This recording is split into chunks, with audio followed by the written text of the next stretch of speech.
Hello students, देखिए name reaction में मैं आपको ये सबसे पहले ये रिएक्शन पढ़ाऊंगा।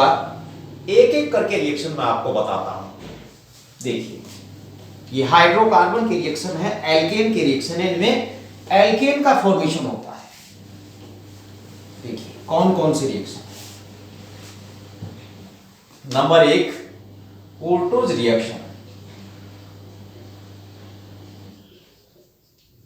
कोल्टोज रिएक्शन देखिए, जो ओटोज रिएक्शन होता है इसमें दो समान या असमान एल्किल हैलाइड, समान एल्किल हैलाइड या तो समान ले लेते हैं। देखिए मैं बताता हूं आपको, जैसे CH3 और Cl मैंने लिया है तो इसकी अभिक्रिया हम Na मेटल के साथ और ड्राई ईथर की उपस्थिति में प्लस ClCH3, देखिए दो अणु लेंगे और यहां dry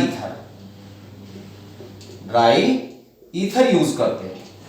use of the dry ether, take the two alkyl halide reaction with the sodium metal, because sodium metal are highly reactive metal. इसमें एल्केन बनते हैं। देखिए यहां से ये NaCl, देखिए Na2NaCl बाहर हो जाएगा और एल्केन बन जाएगी। देखिए CH3, इसको हम C2H6 भी लिख सकते हैं प्लस 2NaCl। ये वोटरूज रिएक्शन की बात कर रहे हैं। 3 रिएक्शन होते हैं ये। एक वोटरूज रिएक्शन होता है, देखिए मैं तीनों में डिफरेंस करके आपको दिखाऊंगा। वोटरूज रिएक्शन और दूसरे नंबर का फिटिग रिएक्शन।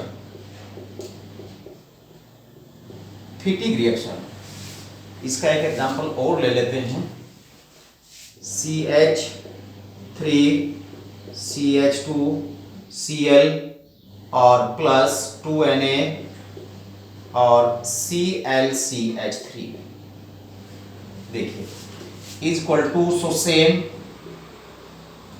रिएजेंट और सॉल्वेंट ईथर, तो C3H8 बन जाता है प्लस 2NaCl प्लस 2NaCl। अब मैं बताऊंगा, देखिए डिफरेंस क्या हो जाएगा। वोटरूज फिटिग। अब दूसरे नंबर की मैं फिटिग रिएक्शन आपको बताऊंगा। तीनों की तीनों रिएक्शन याद हो जाएगी आपकी। बहुत सिंपल तरीका है, बहुत आसान तरीका है फिटिग रिएक्शन।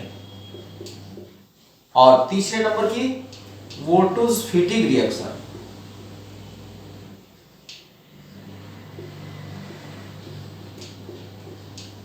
वोटरूज फिटिग रिएक्शन, देखो इसमें तीनों में क्या डिफरेंस है। नाम क्या है? वोटरूज रिएक्शन, फिर फिटिग रिएक्शन, फिर वोटरूज फिटिग, दोनों को इकट्ठा कर दिया गया है। देखिए इसमें एल्किल हैलाइड होता है, इसकी पहचान यानी कि इसमें ये लिया जाता है एल्किल हैलाइड, और इसमें एरिल हैलाइड लिया जाता है।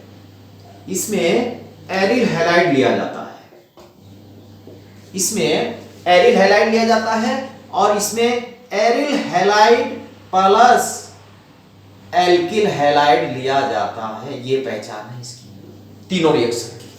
बनती इसमें हाइड्रोकार्बन ही है। देखिए अगर मैं यहां C6H5 ऐसे लेते हैं, Cl प्लस 2Na वही प्लस Cl, और यहां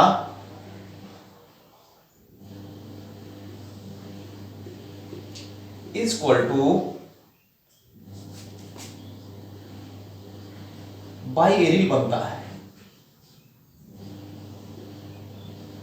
देखिए प्लस 2NaCl प्लस 2NaCl, और इसमें CH3Cl plus 2Na plus Cl और क्लोरोबेंजीन एरिल हैलाइड।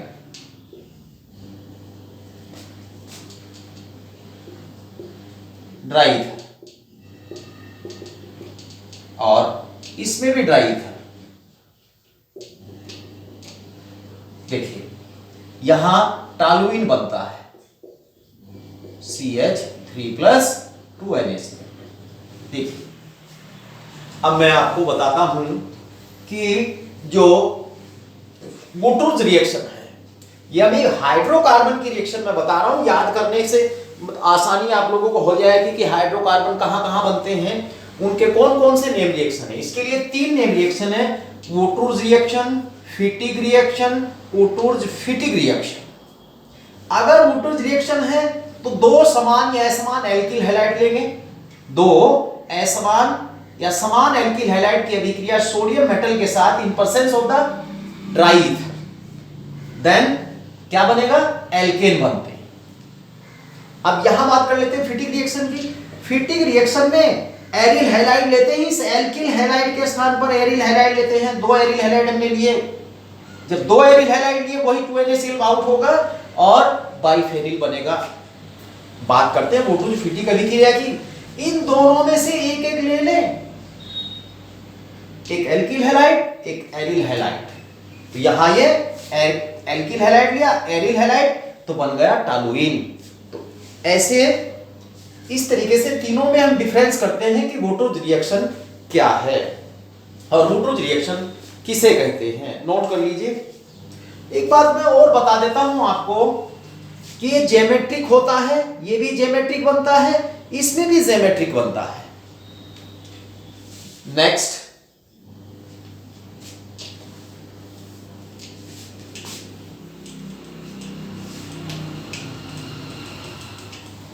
नेक्स्ट, फ्रकलैंड अभिक्रिया।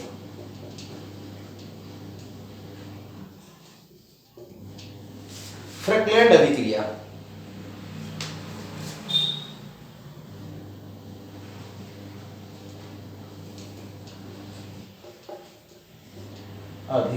Frankel reaction. ये देखिए, इस रिएक्शन में होता क्या है, इसमें भी 2 एल्किल हैलाइड लिए जाते हैं, लेकिन इसमें ऑर्गेनोमेटेलिक कंपाउंड बनता है। जैसे ना ये C2H5Br और C2H5Br, 2 एल्किल हैलाइड लिए plus Zn is equal to C2H5Zn plus ZnBr 2Zn। देखिए इसमें ये ऑर्गेनोमेटेलिक कंपाउंड बनता है, ऑर्गेनोमेटेलिक कंपाउंड। अब जो हमारे पास वुटरूज-फिटिग और फिटिग रिएक्शन थे उसमें क्या बनते थे, एल्केन बनते थे, लेकिन यहां पर ऑर्गेनोमेटेलिक कंपाउंड बना है। जब हम 2 यहां एल्किल हैलाइड लेते हैं और Zn के साथ रिएक्शन देते हैं तो हमारे पास ऑर्गेनोमेटेलिक कंपाउंड बनता है। इसके बाद नेक्स्ट रिएक्शन कोरेहाउस रिएक्शन।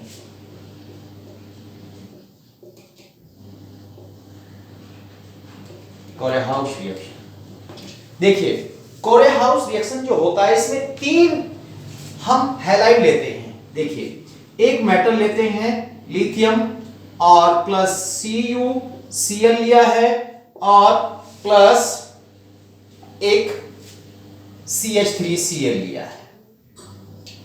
देखिए अब यहां हमारे पास कंपाउंड बनेगा, यानी कि 2 से मल्टीप्लाई करेंगे तो LiCu और CH3, 2 CH3 की ट्वाइस।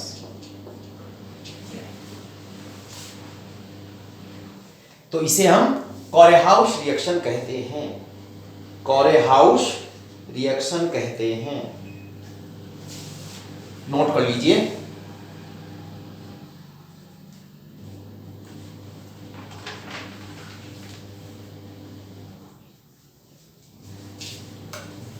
अब है कोल्बे रिएक्शन, कोल्बे इलेक्ट्रोलिसिस या Kolbe reaction, electrolysis. Kolbe electrolysis. इसमें ये रिएक्शन मैंने क्यों लिए, क्योंकि इसमें हाइड्रोकार्बन बनते हैं, मैंने इनको डिवाइड किया है, हाइड्रोकार्बन इसमें बनते हैं, इसलिए मैंने रिएक्शन को जो हाइड्रोकार्बन के थे, भले ही एबीसीडी के क्रम मैंने लिख दिए थे, लेकिन हाइड्रोकार्बन कौन कौन से रिएक्शन देता वो मैंने नाम लिखी। अब देखिए जो ये इलेक्ट्रोलिसिस होता है, देखिए CH3COONA और यहां हाइड्रोलिसिस किया गया खाली H2O, कैथोड एनोड की यहां बात करते हैं, तो यहां हमारे पास C2H6 बनेगी। तो जब इसको हम इसका इलेक्ट्रोलिसिस करेंगे, इसको एक वैद्युत अपघटनी सेल में लेके जाएंगे, तो यहां जो हमारे पास ये CO2 गैस है और प्लस CO2 और प्लस के NH, पर खाली एल्केन आप बना लीजिए, प्लस NaOH प्लस H2O। देखिए इसे बोलते हैं कोल्बे इलेक्ट्रोलिसिस रिएक्शन। इसमें क्या होता है, जो कार्बोजेलिक एसिड के जो साल्ट होते हैं उनका हम इलेक्ट्रोलिसिस करते हैं, इलेक्ट्रोलिसिस करने से डायरेक्ट एल्केन बनते हैं। अब है Wolff-Kirchner reduction. Wolff-Kirchner reduction,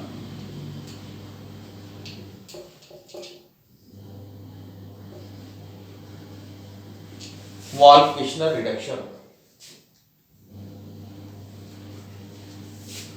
Wolff-Kirchner reduction में देखिए, और एक मैं बताऊं आपको, जो होता है दो रिडक्शन है ये, एक कलीमेंसन रिडक्शन होता है, एक वोल्फ-किर्चनर रिडक्शन होता है। देखिए साथ में मैं कलीमेंसन भी आपको बताऊंगा, पहले इसको समझ लेते हैं। देखिए हमारे पास ये कीटोन को और एल्डिहाइड को डायरेक्ट एल्केन में कन्वर्ट करता है। ये हमारे पास एरोमेटिक कीटोन है CH3 और एसाइक्लिक कीटोन है, साइक्लिक कीटोन है, एलिसाइक्लिक कीटोन है, और हमारे पास ये एल्डिहाइड है, बेंजील्डिहाइड। देखिए अगर हम यहां कौन से रिएजेंट, देखिए हमारे पास ये कीटोन एल्डिहाइड है एरोमेटिक, और एलिसाइक्लिक कीटोन भी है। अगर यहां पर हम देखिए NH2 हाइड्रेजीन, हाइड्रेजीन इसको बोला जाता है। अगर हाइड्रेजीन की उपस्थिति में ये रिएक्शन कराएं और बेसिक मीडियम हो, यानी कि KH या फिर OH माइनस लिखा गया हो, यानी कि ये रिएजेंट दिया गया हो, OH माइनस लिखा गया हो, तो डायरेक्टली ये हाइड्रोकार्बन में बदल जाते हैं।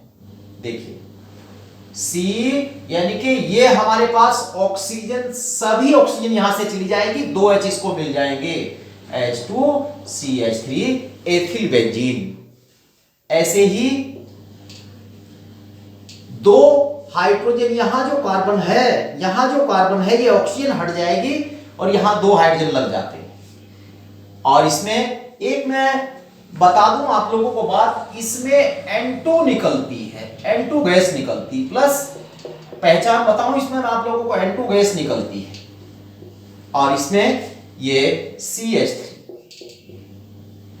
देखिए प्लस N2 गैस निकलती है। अब इसी के साथ में कलीमेंसन रिडक्शन आप लोगों को पढ़ा देता हूं। कलीमेंसन रिडक्शन, दोनों में डिफरेंस देख लेना।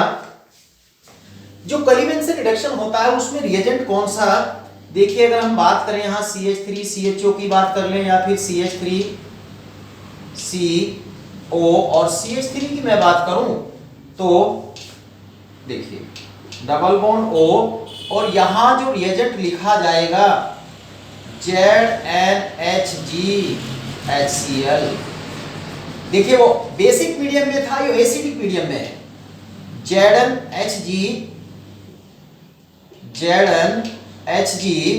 ZnHgHCl।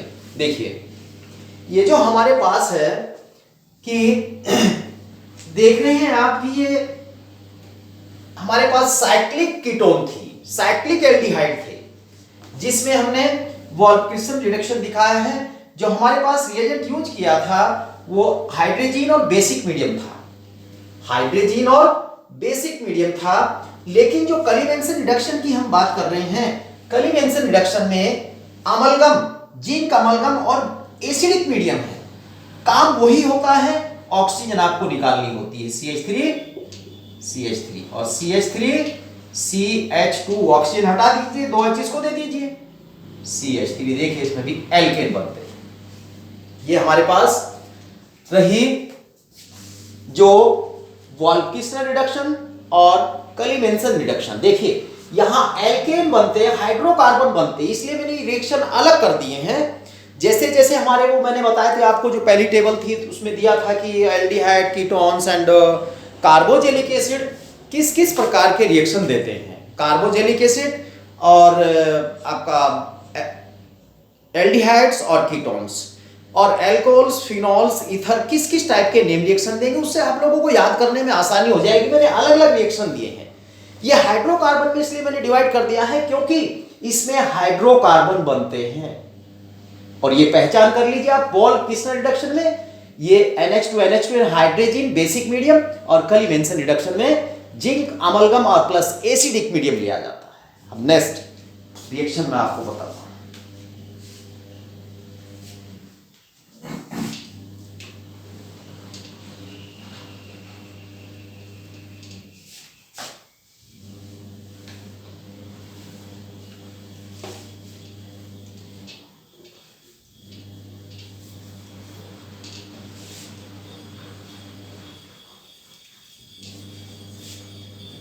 देखिए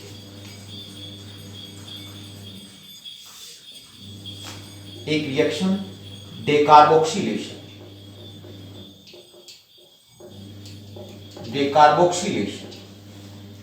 अगर हम बात करें कि हमारे पास ये CH3COOH है और यहां आपने सोडा लाइम NaOH और ये लाइम होता है, ये सोडा होता है, लाइम बोला जाता है, सोडा लाइम। तो इसमें से ये CO2 आउट होगी तो CH4 बन जाता है प्लस CO2। तो इस तरीके से ये डेकार्बोक्सिलेशन से भी हाइड्रोकार्बन का फॉर्मेशन होता है। लेकिन मैं थोड़ी सी आपको एक एडवांस बात बताऊं कि इसमें जो यहां पर रिएक्शन जो होते हैं उसमें रिएक्शन की जो हम बात करते हैं, देखिए decarboxylation of carboxylic acid, decarboxylation of carboxylic acid. देखिए हमारे पास, अगर मैं नाम आपको बता देता हूं पहले यहां, जैसे कि हमारे पास COOH, इनका डेकार्बोक्सिलेशन करने से क्या बनता है।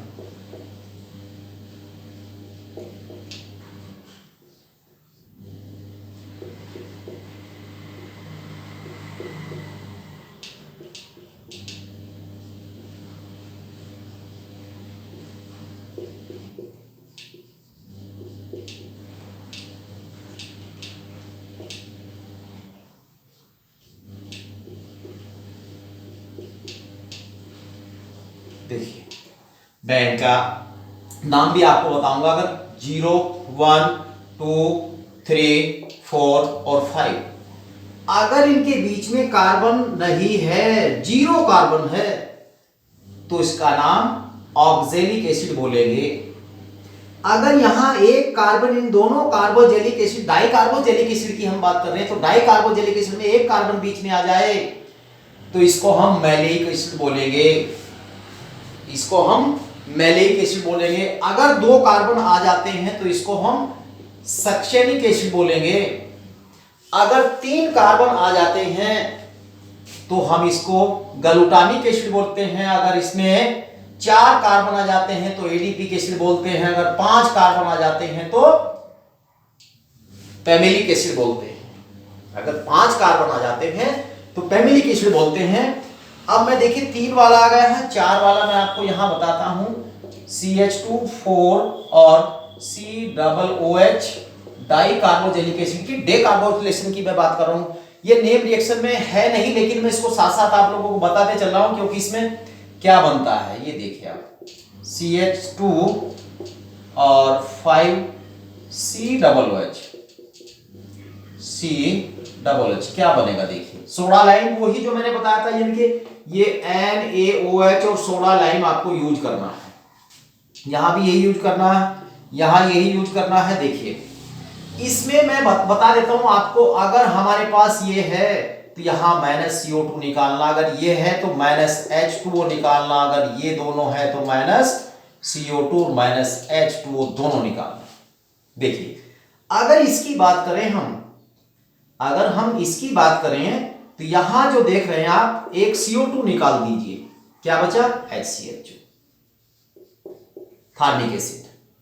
अगर इसमें से एक CO2 निकाल देते हैं हम, क्योंकि एक इसकी बात कर रहा हूं 0,1 की बात कर रहा हूं, तो यहां देखिए एक कार्बन के बीच में तो कार्बन डाइऑक्साइड गैस ही निकलेगी, तो बचेगा क्या, CH3COOH, यानी कि सोडा लाइम, और ये इसके उपस्थिति में गर्म करने से NaOH और CaO, इसको हीट करना है। ऐसे यहां सेम देखिए, अब ये कार्बन संख्या 2 आ गई तो क्या निकालना, वाटर मॉलिक्यूल निकालना आपको, ये वाटर मॉलिक्यूल निकालना है। तो हमारे पास बन जाता है ये CO एसिटिक एनहाइड्राइड, ये एनहाइड्राइड बन जाता है, सक्सेनिक एनहाइड्राइड। अब देखिए यहां ये गलाटू, इसमें भी यही निकालना पड़ेगा, वाटर मॉलिक्यूल हम निकालेंगे, इसमें 3 हो जाएंगे कार्बन नंबर,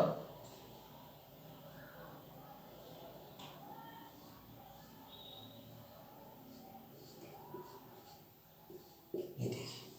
अब इसमें देखिए, इसमें आपको CO2 भी निकालनी है और H2O भी निकालना है, तो कंपाउंड क्या बनेगा हमारा, 4 नंबर ले लेते हैं हम, ये देखिए 1 2 3 4, और ऐसे ये C कीटोन बन जाती है सेम, और यहां भी हमारे पास कीटोन ही बनेगी, ऐसे देखिए। तो इस तरीके से अगर हम डेकार्बोक्सिलेशन की बात करें तो ये डेकार्बोक्सिलेशन हो जाता है। अब नेक्स्ट बात की थी मैंने हाइड्रोकार्बन रिएक्शन, नेम रिएक्शन की, अब बात आगे करेंगे हम एल्काइन की और एल्कीन की।